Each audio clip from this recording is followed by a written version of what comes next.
ہم نے بچپن سے لے کے اپنے بال سفید ہونے تک اپنے والد کو ہر جمعرات کو ختم قرآن کرتے دیکھا ہے. ہر جمعرات کو ان کا ختم ہوتا تھا. ناظرہ پڑھتے تھے تو معمول تھے ان کے. ہم بھی سوچیں اس کے اوپر کہ ہمارا بھی کوئی دن قرآن مجید کی تلاوت کے بغیر نہ گزرے. زیادہ نہیں کر سکتے تو چلو تھوڑا صحیح، مگر کریں تو صحیح نا. یہ تو نہیں کہ کئی دن گزر جاتے ہیں قرآن مجید کئی گھروں میں کھولنے والا ایک بھی نہیں ہوتا. اخبار روز پڑھا جاتا ہے، ٹی وی روز دیکھا جاتا ہے، اور انٹرنیٹ کی مصیبت تو 24 گھنٹے کھلی رہتی ہے. اگر نہیں کھلتا اللہ کا قرآن تو اپنی روح کو غذا پہنچانے کے لیے ہمیں قرآن مجید کی تلاوت کا معمول روزانہ لازماً پورا کرنا چاہیے. بس یہ نیت کریں کہ ناشتہ چھوٹتا ہے تو چھوٹ جائے، قرآن مجید کا معمول نہ چھوٹے، اس پابندی کے ساتھ. اچھا صبح نہیں پڑھ سکے تو شام پڑھ لیں. نبی علیہ الصلوۃ والسلام کی تو ماشاءاللہ سنت ہی یہی ہے. کچھ صورتیں ہیں جو صبح پڑھنا مسنون ہے، کچھ ظہر کے بعد، کچھ مغرب کے بعد، کچھ عشاء کے بعد سونے سے پہلے. حدیث پاک میں آتا ہے نبی علیہ السلام سونے سے پہلے سورہ ملک پڑھا کرتے تھے. یہ کیا چیز تھی؟ جیسے آپ کچھ دیر کے بعد نا کینڈی کھا رہے ہوتے ہیں، بسکٹ کھا رہے ہوتے ہیں، فلاں چیز کھا، یہ اسی طرح ہے کہ معمول ساتھ ساتھ چلتا رہتا ہے، روح کو غذا ملتی رہتی ہے. تو جتنی مسنون صورتیں ہیں یاد کریں اور ان کو دن کے مختلف اوقات میں پڑھنے کی عادت بنا لیں، از خود غذا ملتی جائے گی. اور جو حافظ قرآن ہوں ان پر تو اللہ کی خاص رحمت، وہ اپنی منزل کے حساب سے پڑھیں. ہمارے اکابر تو ایک آیت پڑھتے تھے، پوری رات گزار دیتے تھے. پہلے یہ بات ذرا عجیب لگتی تھی کہ ایک آیت پڑھتے پوری رات. پھر ایک چیز نکل آئی جس کا نام ہے چنگم. ہم نے بعض بچوں کو دیکھا کہ جتنی دیر بیٹھے ہیں منہ چل رہا ہے. پوچھا بھائی یہ کیا مسئلہ ہے؟ کہنے لگے جی بس یہ چنگم ہے، اس کو چبانے میں مزہ آتا ہے. بھائی اگر ایک گھنٹہ ایک ہی چیز کو چبانے کا مزہ یہ پا رہے ہیں تو ہمارے اکابر بھی ایک آیت کو بار بار پڑھ کر کندے مکرر کا مزہ لیا کرتے ہیں، ان کو بھی مزہ آتا تھا. تو پہلی چیز جس سے ہم نے اپنی روح کو غذا پہنچانی ہے وہ کیا چیز ہے؟ قرآن مجید کی تلاوت کرنا. صرف ثواب کی نیت نہیں ہونی، ثواب تو ملے گا، یہ بھی نیت ہونی ہے کہ میں نے اس کو آداب کے ساتھ، توجہ کے ساتھ اس طرح پڑھنا ہے کہ اللہ کی رحمتیں برسیں اور میرے دل کی ظلمت کو دھو دے. دوسری چیز جس سے کہ انسان کے اوپر اللہ کی رحمت برستی ہے اس کو کہتے ہیں استغفار. استغفر اللہ ربی من کل ذنب واتوب الیہ. قرآن مجید میں اللہ رب العزت نے حکم فرمایا واستغفر اللہ، استغفار کرو. ہمارے اکابر یہ معمول بتاتے ہیں روزانہ استغفر اللہ ربی من کل ذنب واتوب الیہ. اس کو دن میں کم از کم 100 مرتبہ صبح، 100 مرتبہ شام. زیادہ وقت ہو تو 200 مرتبہ بھی پڑھ سکتے ہیں. مگر جب پڑھ رہے ہو تو ذرا اپنے گناہوں پر ندامت بھی دل میں محسوس کریں. یہ نہ ہو کہ زبان پہ استغفار چل رہا ہے اور دن میں گناہوں کے خیال چل رہے ہیں. رابعہ بصریہ رحمت اللہ علیہ فرماتی تھی استغفارنا یحتاج الی استغفار، کہ ہم ایسا استغفار کرتے ہیں کہ اس کے اوپر ہمیں استغفار کرنے کی ضرورت ہے. سبح برکف، توبہ برلب، دل پر از لطف گناہ. ہاتھ میں تسبیح، زبان پہ توبہ اور دل گناہ کی لذت میں پڑا ہوا ہے. معصیت را خن میں آیت بر استغفار ماں، میرے استغفار کے اوپر تو گناہ بھی کھڑا ہنس رہا ہے. تو ایسا استغفار نہ ہو. صحیح ندامت کے ساتھ ہم استغفار پڑھیں تو اللہ تعالیٰ کی رحمت برسے گی.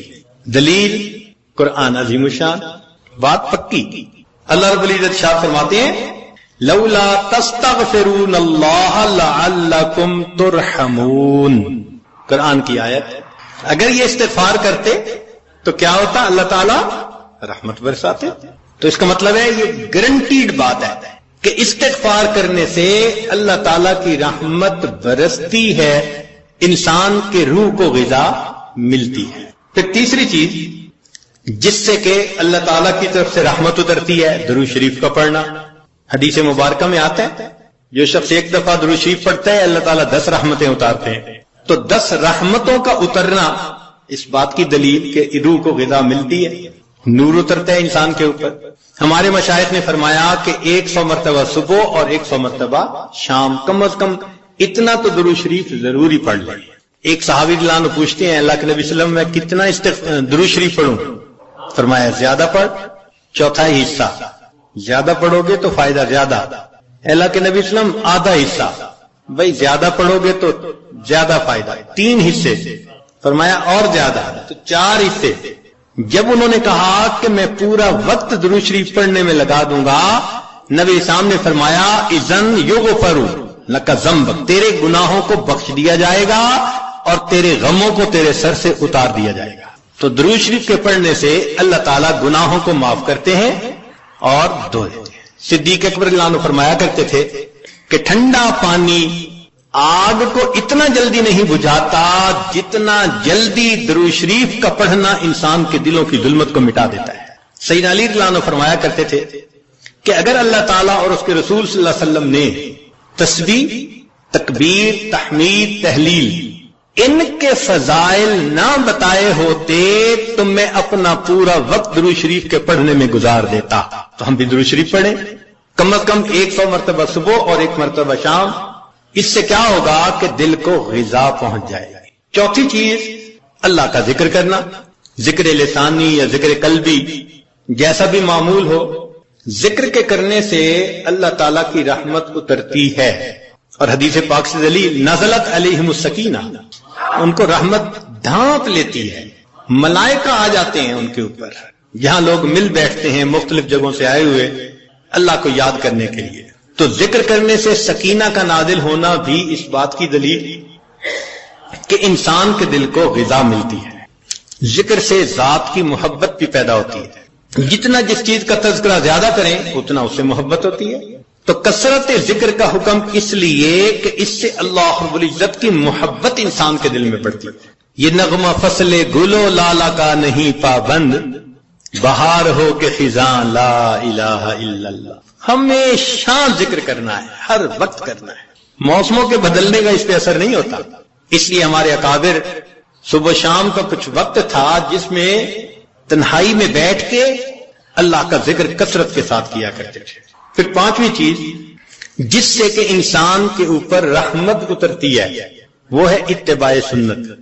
جتنا ہر عمل سنت کے مطابق ہوتا جائے گا اتنا اللہ کی رحمت ہم پہ برستی جائے گی، جتنا ہر عمل سنت کے مطابق۔ اس لیے ہمارے سلسلہ عالیہ نقشبندیہ میں بیعت ہونے کے بعد پہلا کام یہی بتاتے ہیں، ہر کام کو سنت کے مطابق کرنا ہے، سر کے بالوں سے لے کے پاؤں کے ناخنوں تک اپنے آپ کو سنت کے مطابق ڈھالنا ہے۔ کیوں؟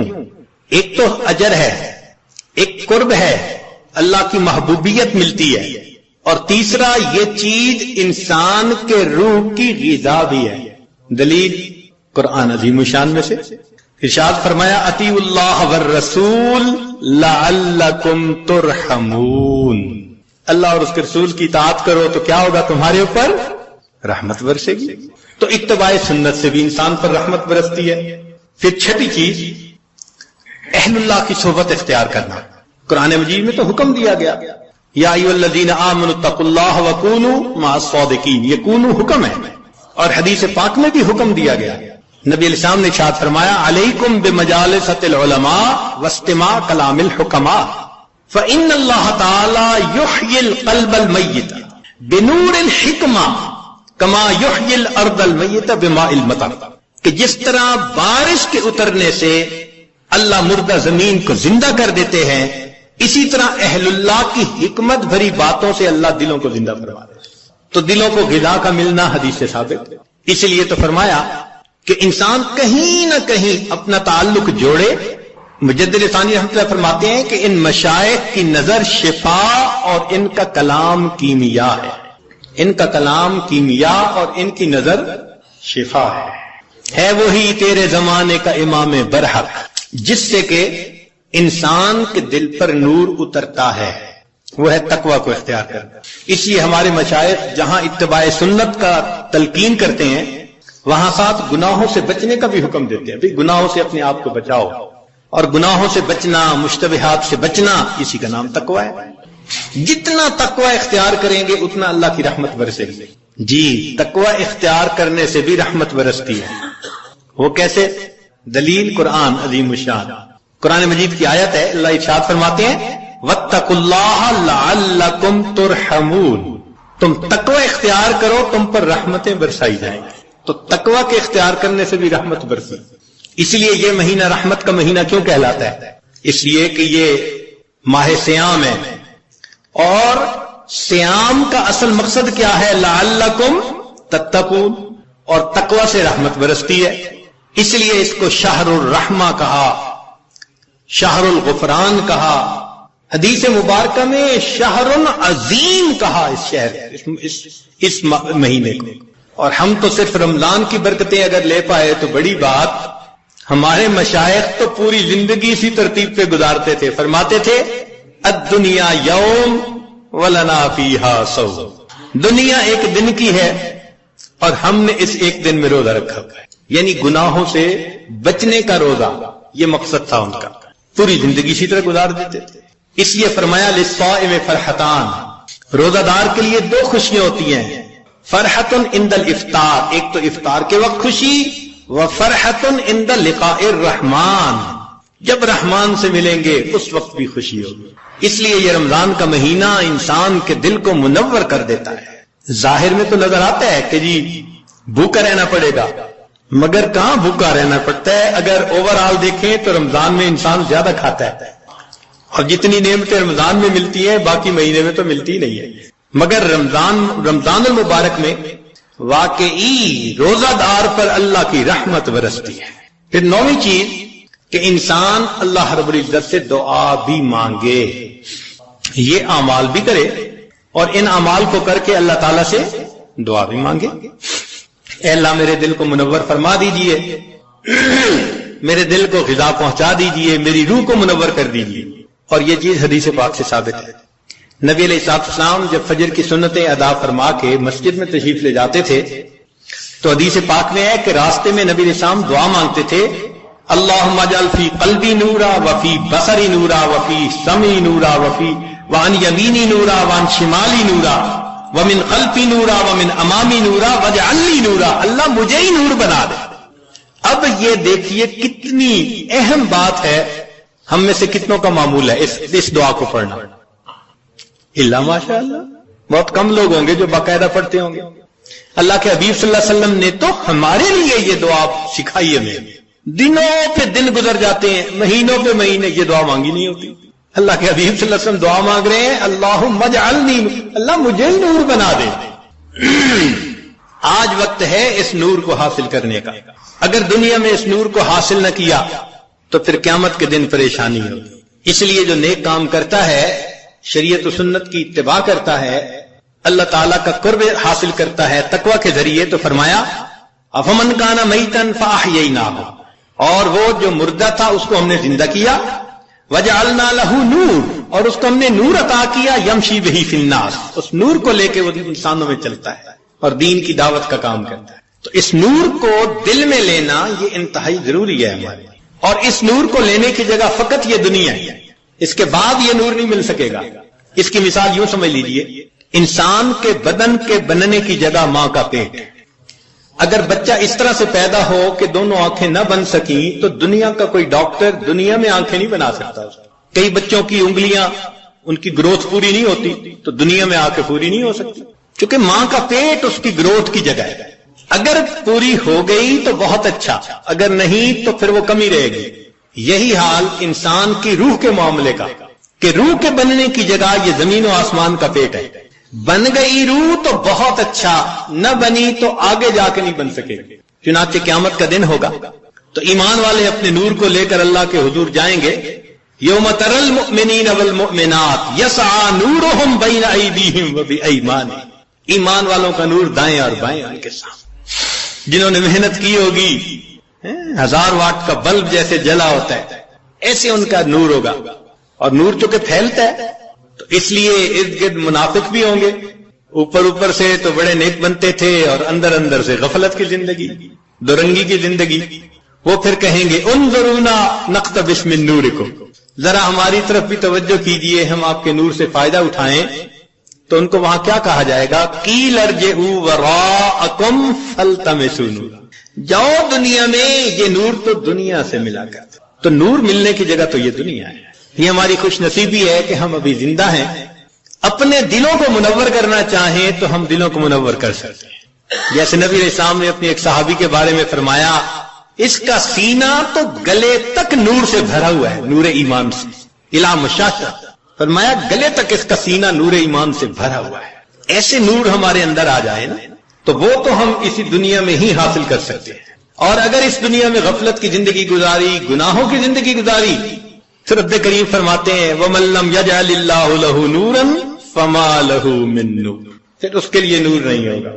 تو ہم یہاں پر اعتکاف کے لیے جو حاضر ہوئے تو بدن کو غذا پہنچانے کے لیے نہیں، بدن کو غذا تو انسان کو ہمیشہ اپنے دیش میں، اپنے گھر میں بہتر پہنچ جاتی ہے، یہاں حاضر ہوئے ہیں اپنی روح کو غذا پہنچانے کے لیے۔ تو آج اس عنوان کو اس لیے ذرا کھولا کہ ہمیں یہاں اعتکاف میں بیٹھنے کا مقصد واضح ہو جائے کہ ہم نے کچھ اعمال کرنے ہیں، پھر اللہ سے مانگنا ہے، اور اس اعتکاف کے دوران اپنے دل کے نور کی اس کمی کو ہم نے پورا کرنا ہے، اور اگر اس کمی کو پورا نہ کر پائے اور زندگی کا وقت گزر گیا پھر حسرت اور ندامت کے سوا کچھ نہیں ہوگا۔ ذرا سوچئے تو صحیح، قیامت کا وہ دن ہوگا جب انسان روشنی کو تلاش کرتا پھر رہا ہوگا اور اندھیرا ہوگا چاروں طرف، اور پھر اگر حکم دے دیا گیا کہ اس کو لے جاؤ جہنم میں، اللہ اکبر کبیرہ۔ روح البیان تفسیر میں لکھا ہے کہ 10 جانور جنت میں جائیں گے، ایک بقرہ گائے جائے گی جس کو ذبح کرنے کا موسیٰ علیہ السلام کو حکم ہوا تھا، یونس علیہ السلام کی حوت مچھلی، القبش اسماعیل علیہ السلام کا، ان کی جگہ جو مینڈا ذبح ہو گیا تھا وہ بھی جنت میں جائے گا، اجل ابراہیم علیہ السلام کا جس کو وہ بھون کے لائے تھے فرشتوں کو کھلانے کے لیے، نملہ سلیمان علیہ السلام کے لشکر کو دیکھ کر جس چیونٹی نے بات کی تھی، النمل ایتھا النمل ادخلوا مساکنکم، وہ چیونٹی بھی جنت میں جائے گی، ہدہد جس نے سلیمان علیہ السلام سے گفتگو کی تھی وہ پرندہ بھی جائے گا، صالح علیہ السلام کی ناقہ اونٹنی بھی جنت میں جائے گی، اور نبی علیہ السلام کی ناقہ بھی جنت میں جائے گی، اور عزیر علیہ السلام کا گدھا بھی جنت میں جائے گا، اور 10واں اصحاب کہف کا کتا بھی جنت میں جائے گا۔ اب ذرا غور کیجئے وہ کیا منظر ہوگا کہ یہ جانور تو جا رہے ہیں جنت میں، اور جس کو اللہ نے آنکھیں دی، دل دماغ دیا، نعمتیں دی، وہ انسان اپنی غفلتوں کی وجہ سے جہنم میں۔ اگر اس وقت گدھے نے یہ کہہ دیا اے انسان تو مجھے بے وقوف سمجھتا تھا نا، گالی بھی دینی ہوتی تھی کسی کو بے وقوفی کی تو گدھا کہتا تھا، آج وہ بے وقوف تو جا رہے ہیں جنت میں، تو کہاں کا عقل مند نکل آیا کہ تو جہنم میں۔ ما جاءکم نذیر، ڈرانے والا نہیں آیا تھا، کہیں گے ڈرانے والا تو آیا تھا، لو کننا نسمع او نعقل ما کننا فی اصحاب السعیر، اگر ہم سنتے اور ہمارے عقل کی رتی ہوتی ہمارے پاس تو ہم پھر جہنم میں نہ جاتے۔ اس کا مطلب یہ کہ ہم سنتے نہیں، سوچتے نہیں۔ اور گدھے کی بات تو ایک طرف رکھ دیں، اگر اصحاب کہف کے کتے نے اس وقت کہہ دیا کہ تم تو مجھے ذلت کی نظر سے دیکھتے تھے نا، اور میرا نام تو گالی تھا نا، اور میری حالت تو یہ تھی تم خشک ٹکڑا کھلاتے تھے، میں تمہارا در نہیں چھوڑتا تھا، اور تمہیں جو پروردگار روز نعمتیں کھلاتا تھا تمہیں اس کا در یاد نہیں آتا تھا، میں ایک روٹی کی خاطر تمہارے گھر کا ساری رات جاگ کے پہرا دیتا تھا، اور تم اپنے رب کی عبادت کے لیے رات کو 2 نفل پڑھ نہیں سکتے تھے۔ کتا جنت میں جا رہا ہوگا اور یہ حضرت انسان غفلت کی زندگی گزارنے کے بعد جہنم میں چے جائے کہ وہ وقت آئے جب انسان حسرت کرے اور اس کا علاج کوئی نہ ہو۔ ہمیں چاہیے کہ آج ہم اس کی حقیقت کو سمجھیں، اور جس طرح روح کو اپنے جسم کو غذا پہنچانے کے لیے فکر مند ہیں، ہم اپنی روح کو بھی غذا پہنچانے کے لیے فکر مند ہو جائیں۔ چنانچہ یہ 10 دن کا قیام یہ بہت فکر مند ہو کے گزارنے کی بات ہے، باتیں کرنے نہیں آئے، قصے کہانیاں کرنے نہیں آئے، حال احوال سننے نہیں آئے، بہت سنتے رہتے ہیں۔ ہاں، اللہ کو منانے کے لیے آئے ہیں۔ جو گناہوں کے اثرات دل پر ہم آج تک لگا بیٹھے ان کو دھلوانے کے لیے آئے۔ تو اس کا طریقہ یہ ہے کہ جب اجتماعی عمل ہوں تو اس میں جڑیں، جب انفرادی عمل ہوں تو اپنے وقت پہ انفرادی عمل کریں، لیکن ہر بندے کو ایک فکر لگی ہوئی ہو ایک ایک منٹ کو آپ کیش کروانے کی کوشش کریں.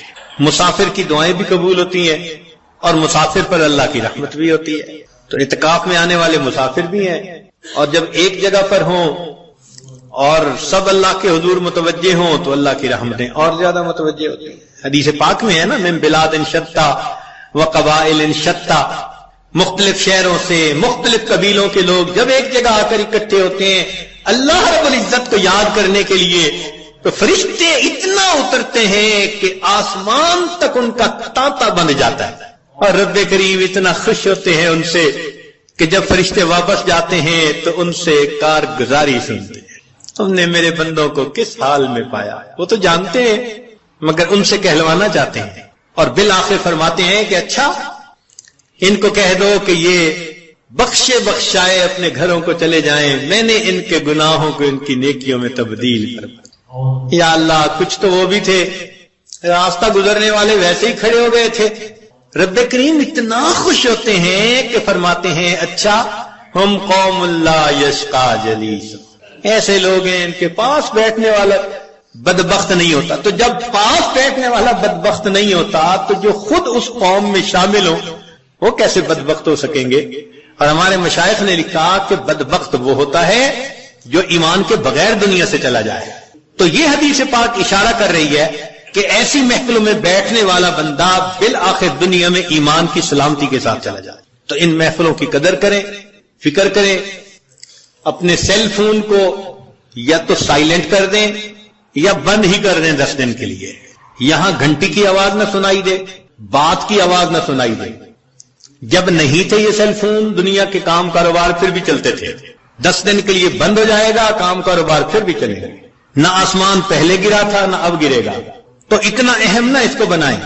اب اس کو ایک طرف کر کے تلاوت میں لگے ہوں، تسبیحات میں لگے ہوں، نمازوں میں لگے ہوں، دعا میں لگے ہوں، اجتماعی عمل میں، بس ان اعمال میں قرآن مجید کی تلاوت میں آپ لگے رہیں. اللہ تعالی ہم میں سے کسی کی عاجزی کو تو قبول فرما لیں گے نا. آخر اتنے لوگ جو ہیں کتنے ٹوٹے دلوں کے ساتھ یہاں پہنچے ہیں اور کتنے مجاہدوں کے ساتھ پہنچے ہیں. انتظام نہیں تھے، مشکل سے انتظام ہوا، چھٹیاں نہیں ملتی تھی، دعائیں مانگ مانگ کے چھٹیاں لی، کیسی کیسی کوشش کے بعد بالآخر یہاں پہنچے. اللہ تعالیٰ قدردان ہے، وہ یقیناً آنے کی قدر فرمائیں گے. تو ہم اپنے اس وقت میں اللہ تعالیٰ کی رحمت کو اپنی طرف متوجہ کریں. پروردگار عالم ہمارے گناہوں کو معاف فرمائے اور ہمارے اس 10 دن کو ہمارے لیے اپنے قرب کا ذریعہ بنائے. وآخر دعوانا ان الحمد للہ رب العالمین. اعوذ باللہ من الشیطان الرجیم. بسم اللہ الرحمن الرحیم. وأن ليس للإنسان إلا ما سعى وأن سعيه سوف يرى. سبحان ربك رب العزة عما يصفون وسلام على المرسلين والحمد لله رب العالمين. اللهم صل على سيدنا محمد وعلى آل سيدنا محمد وبارك وسلم. ہر ملک کی اپنی ایک کرنسی ہوتی ہے، جیسے پاکستان کی کرنسی روپیہ، سعودی عرب کی کرنسی ریال، دبئی کی کرنسی درہم، امریکہ کی کرنسی ڈالر، UK کی کرنسی پاؤنڈ، جاپان کی کرنسی ین، رشیا کی کرنسی روبل. تو ہر ملک کی اپنی اپنی کرنسی ہوتی ہے. دیکھا یہ گیا ہے کہ انسان جس ملک میں رہتا ہو، اگر اس کے پاس وہاں کی کرنسی بہت ساری ہے تو اس کی زندگی سہولت سے گزرتی ہے.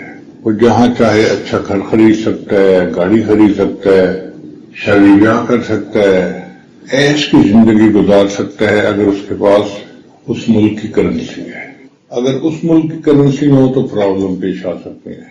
ہمیں ایک مرتبہ خود یہ تجربہ ہوا. ہم پوری فیملی عمرے پر گئے تو میرے بیٹے کے ہاں چھوٹا بچہ تھا، بہت اچھا بیبی تھا. جیسے ہم جہاز سے اترے اس نے رونا شروع کر دیا. تو میں نے پوچھوایا عورتوں سے کہ یہ بچہ کیوں رو رہا ہے؟ ان کا جی کہ یہ بچہ ڈبے کا دودھ پیتا نہیں اور یہ فریش دودھ پیتا ہے اور اس وقت دودھ ختم ہو گیا ہے اس لیے یہ رو رہا ہے. ان کا کوئی بات نہیں، ہم 15-20 منٹ کے اندر امیگریشن سے آگے گزر جائیں گے اور فریش دودھ کا ڈبہ میں لے کے دے دوں گا تو بچے کو پلا دینا۔ ہم نے امیگریشن والے کو بتایا کہ بچہ رو رہا ہے تو آپ ہمیں ذرا جلدی پاس کر دیں، اس نے مہربانی کی اور اس نے ہمیں جلدی امیگریشن سے پاس کر دیا۔ اب ہم باہر نکل